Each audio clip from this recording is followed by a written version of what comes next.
추석 연휴에도 우리 오예배에 나오신 성도님들 축복하고 환영합니다. 온 가족이 함께 모이는 특별한 시간 잘 보내고 계십니까?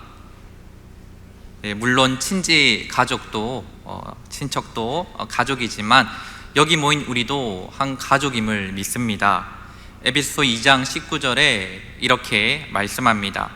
그러므로 이제부터 너희는 외인도 아니요 나그네도 아니요 오직 성도들과 동일한 시민이요 하나님의 권속이라. 하나님의 권속이라는 말은 하나님의 가족 구성원이다 라는 말과 같습니다.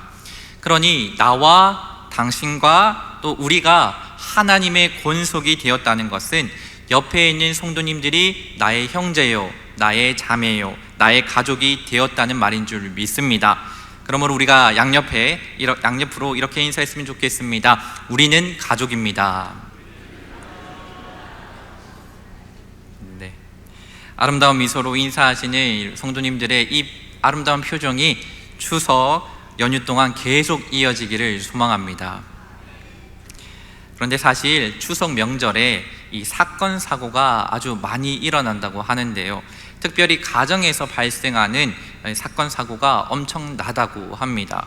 한 뉴스 보도에 따르면 명절 기간 동안에 가정폭력 112 신고 건수가 30%, 많게는 40%까지 급증한다고 합니다.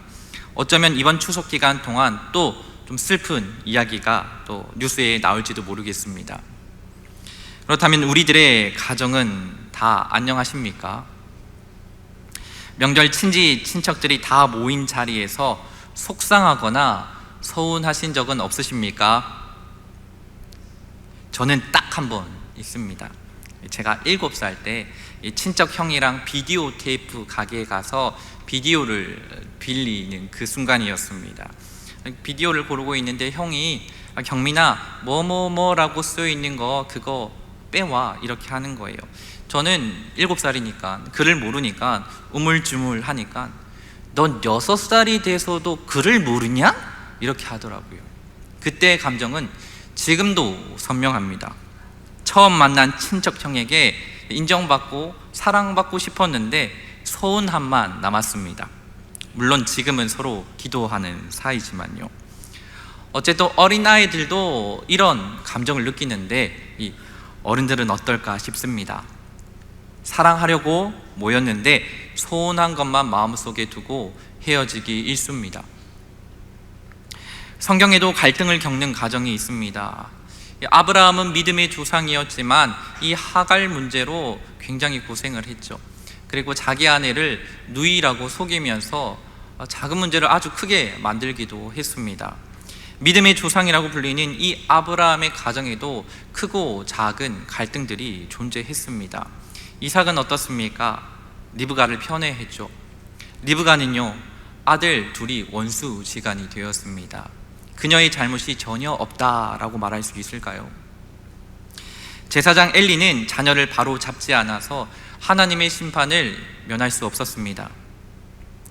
다윗은 위대한 왕이었지만 밧세바를 범했습니다. 거기에 얽힌 가정들 어떡합니까? 그 골마 터진 것들이 아들 압살롬을 통해서 폭발합니다. 다윗의 마음을 찢어놓죠. 물론 반대의 길을 걸었던 가정도 있습니다. 믿음으로 뚝딱뚝딱 방주를 지어 가족을 구원했던 노아 할아버지, 오직 나와 내 집은 여호와를 섬기겠노라 라고 말했던 여호수아 이야기, 어머니와 할머니의 믿음을 이어받아서 교회 일꾼이 된 디모데 이야기. 물론 이 가정들에게도 소소한 갈등은 분명히 있었을 겁니다. 왜냐하면 다 죄인이니까요.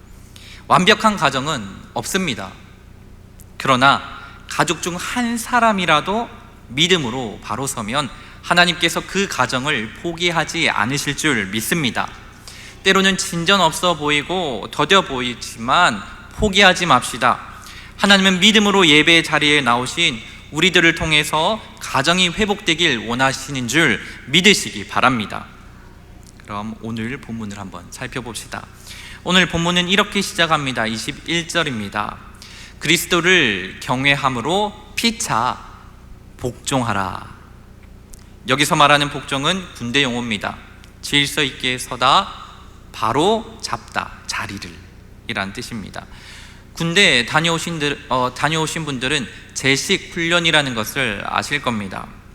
줄을 맞추고 자세를 바로 하고 상관의 구렁에 따라서 정확하게 오와 열을 맞춰서 서는 것. 이거 제대로 안 하면 얼차려 하잖아요. 수십 번이고 수백 번이고 다시 합니다. 나중에는 상관을 향한 불만이 하늘을 찌를 듯 합니다. 그런데 성경이 말하는 이 복종은 단순히 이 명령에 굴복하는 것과는 차원이 조금 다릅니다. 강요나 지배가 아닙니다. 자발적인 거예요. 여러분, 우리가 예수님께 복종할 때 예수님이 무서워서 복종합니까? 예수님이 군대의 지휘관이라서, 우리의 장군이라서 두려워서 벌벌 떨면서 우리가 복종하고 우리의 자세를 낮춥니까? 예수님 사랑해서 자연스럽게 우리가 우리 자신을 낮춥니다. 자연스럽게 나를 낮추는 태도, 그것이 복종하라라는 의미입니다. 즉, 나를 낮춰서 예수님을 높이는 것처럼 나를 낮춰서 서로 세워주는 것, 그 태도. 그러니까 피차 복종하라는 것은 남편이 아내를 무시하지 않고, 아내는 남편을 깎아내리지 않고, 부모는 자녀를 억압하지 않고, 자녀는 부모를 가볍게 여기지 않는 것, 서로 자신은 낮추고 상대는 세워주는 것, 그것이 바로 피차 복종하라라는 뜻이죠. 로마 사회에는 파트르 파밀리아스라는 제도가 있습니다. 말 그대로 이 가문의 아버지라는 뜻인데요. 그러니까 집안의 가장인 아버지는 절대 권력을 가지고 있고, 아내와 자녀와 종들은 지배받는 존재다. 그것이 그 당시의 일반적인 상식이었습니다. 그런데 이 에베소서에서 바울이 그 상식을 뒤집는 말을 하고 있는 겁니다. 가정의 질서는 한 사람의 권력이 아니라 복음 위에 세워져야 한다. 그 원리를 바울 사도가 얘기를 하고 있습니다. 신대원에서 저는 이 길성남 교수님이라는 분에게 에베소서를 배웠습니다. 제가 참 좋아하는 교수님이신데요.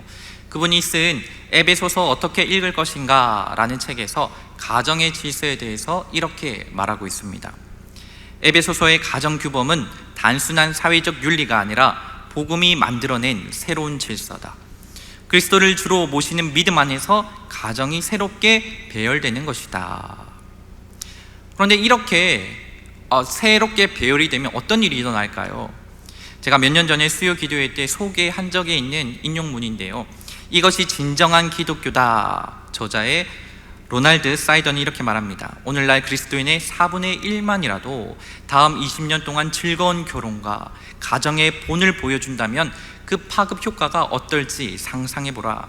앞으로 20년 이내에 그리스도인 가정이야말로 가장 강력한 복음 전도의 수단이 될 것이다. 나는 일이나 돈이나 명성보다도 아내와 아이들을 더 소중히 여길 것을 서원한다. 그들이야말로 하나님이 내게 주신 독생자 다음으로 최고 가는 선물이다. 복음 전도의 가장 강력한 수단이 우리의 가정이 될 수 있다는 겁니다. 놀랍지 않습니까? 그렇다면 우리 한번 에베소서가 말하는 믿음 안에서 가정이 새롭게 재배열되는 현장을 이 본문 속에서 따라가 봤으면 좋겠습니다. 바울은 먼저 아내에게 말합니다. 22절입니다. 아내들이여 자기 남편에게 복종하기를 주께 하듯 하라. 그리고 24절입니다. 그러므로 교회가 그리스도에게 하듯 아내들도 범사에 자기 남편에게 복종할지니라. 여러분, 왜 아내가 남편에게 복종해야 합니까? 그 답은 23절에 있습니다. 23절입니다. 이는 남편이 아내의 머리됨이 그리스도께서 교회의 머리됨과 같음이니. 여러분, 이것은 남편의 우월성을 말하는 것이 아닙니다. 오히려 예수님께서 교회의 머리 되신 것처럼 남편은 가정의 이 머리로서 사랑으로 돌보고 책임지고 섬겨야 하는 자리에 있다는 겁니다. 예수님께서 교회의 머리 되신다는 이유로 우리를 군림하거나 억압하지 않으십니다. 오히려 자신을 낮추시고 우리를 위해서 자기 목숨을 내어 주셨습니다. 이것이 진짜 머리됨이라는 의미입니다.